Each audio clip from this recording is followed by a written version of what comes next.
Good morning আমার প্রিয় বন্ধুরা, আবার হাজির কুটি ব্লগ নিয়ে। দেখি চলুন কুটির বাচ্চারা কি করছে, আগে এটাই দেখার। চলুন, এই যে কুটির বাচ্চা সবকটা কুটির কাছেই আছে, খাচ্ছে। এ তো মা ছাড়া থাকতেই পারে না, এ মায়ের পায়ের ওপর ঘুমাবে। এটা খেয়ে উল্টে গেছে পুরো। বাচ্চাদের খাইয়ে এবার কুটি যাবে ব্রেকফাস্ট করতে, কিন্তু কুটির মাথা গরম আছে। ওকে খাবে না, রুটির সাথে দুধের সাথে আর কি সন্দেশ দিতেই হবে, নাহলে মুখ ঘুরিয়ে বসে আছে।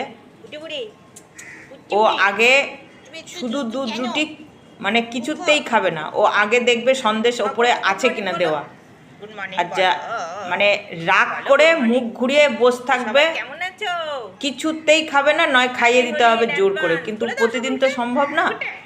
আর এই দেখুন, এই সন্দেশ আমি দেব, আর দেখুন কেমন সেকেন্ডের মধ্যে খেয়ে নেবে। দেখুন, ওপর দিয়ে সন্দেশ দিতে হবে, আর দুধটা কম দিতে হবে, বেশি দুধ পছন্দ করে না। অল্প দুধ হবে, আর ওপরে সন্দেশ ছিটানো থাকবে, রুটিগুলো গোটা গোটা থাকবে, ওটাই খাবে। এই দেখুন, এইবার খেয়ে নিচ্ছে।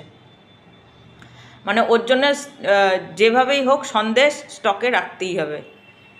আচ্ছা, ঠিক আছে বন্ধুরা, আপনারা সকলে হোলি এনজয় করুন, আমার চ্যানেলটাকে সাবস্ক্রাইব করুন, তাহলে দেখা হবে নেক্সট ব্লগে। সকলে খুব খুব ভালো থাকুন, হোলি খেলুন, আনন্দ করুন। আর একটা কথা বলি বন্ধুরা, এই কুকুরদের গায়ের রং দেবেন না কেউ। সকলে ভালো থাকবেন, টাটা।